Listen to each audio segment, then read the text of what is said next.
today. The Senate Banking Committee, in a strong bipartisan vote of 18-4, voting to move forward with legislation that would impose stiffer sanctions on Iran if those international talks over Iran's nuclear program do not produce an agreement. Again, the vote was 18-4, and this legislation was initially opposed by the Obama administration because they worried that any vote like this, any new sanctions against Iran at this moment in time, could jeopardize the ongoing talks and undermine international support for the negotiations. And to appease the White House, several Democrats said that they support this legislation. They voted for it today in committee, but they will not support bringing it to the Senate floor before the end of March to give the administration more time to try and work out a deal. So that's where it stands right now. The first major action for the Senate Banking Committee under the chairmanship of Richard Shelby, the renewed chairmanship of Richard Shelby, the second time you've had the gavel in your hands. Thanks very much for joining us, talking more about what happened today in the committee and your chairmanship as well. Thank you, Peter. First of all, let me ask you about this vote today. Why was it important for the committee to move forward right now,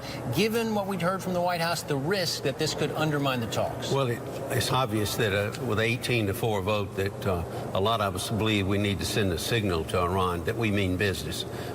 Negotiations have been going on a long time. There's not a lot to show for it. And will there be a lot to show for it after March the 24th? We hope so, but we don't know that. But this is serious, serious business. This could be, a survival question, an existential question for Israel. And we want to stop it where we can. And if they're serious about negotiating, serious about coming and doing a comprehensive deal with us, fine. If they're not, I think the Congress is sending this message that we're going to do something else. Do you agree with the notion that we will not see this bill on the floor before March 24th? Democrats have said they're going to block any effort to do that. What about Republicans? Would you bring this sooner? I think that would be up to whether you bring the bill up. It would be up to the majority leader. Senator McConnell, our leader, is very wise here. Would work with him whether we bring it up before March the 24th or after March the 24th. I don't think it matters right now, but it takes a while to get things to the floor in the Senate. A few weeks won't matter. Are you skeptical that these talks are going to produce a result here? Oh, I think they won't produce a result. They could produce, a result that nobody would want. I believe this administration is what you call chasing, running after a deal, looking for a deal because they've had so many failures in foreign policy. But this could be a huge failure, and we want to make sure that is the Congress, that it's not a failure. It's either a substantive, a strong, concrete agreement that we can live with, we think is good, but Iran could live with, that will make Iran a non-nuclear power. At the end of the day, does the Senate have to have some opportunity to vote up or down on this agreement if there is an agreement? Oh, I think so. I believe that.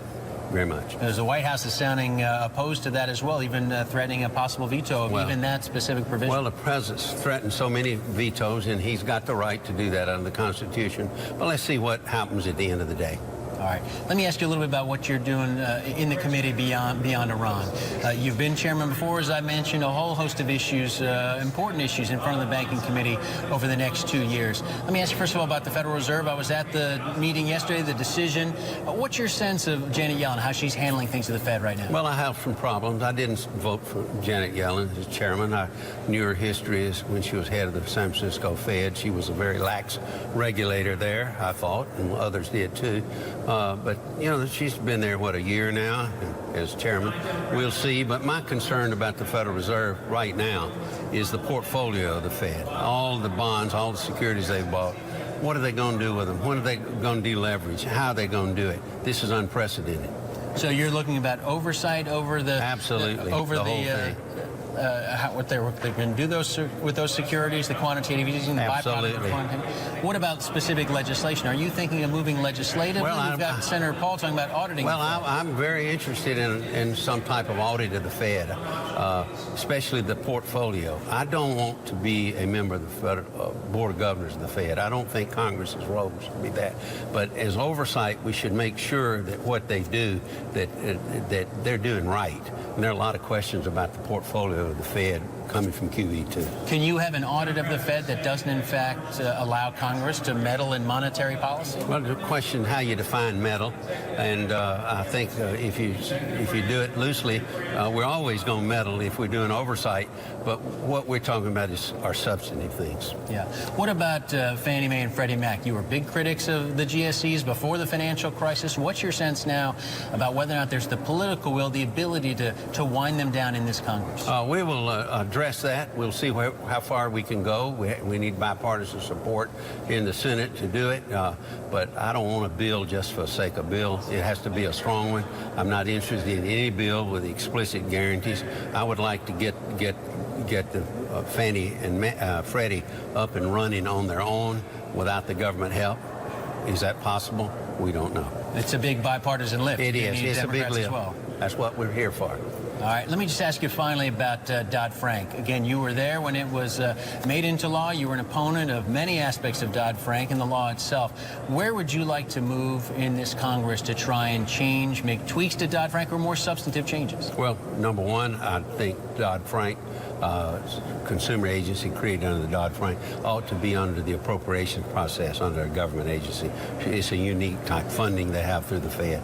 Number two, I would like to expand the board from one person in the consumer agency to something like the FDIC, the Federal Reserve, or others, where you don't have just one czar. You've got some common sense there. You think there's political will for that? Democrats could join you in that effort? Oh, I don't know. We'll have to see. I'm sure we'll find out. All right. As always, Senator Shelby, thank you for the time. And Chairman Shelby, once again, taking over the Banking Committee and a whole host of major issues on his plate as this Congress moves forward. Back to you, Mark.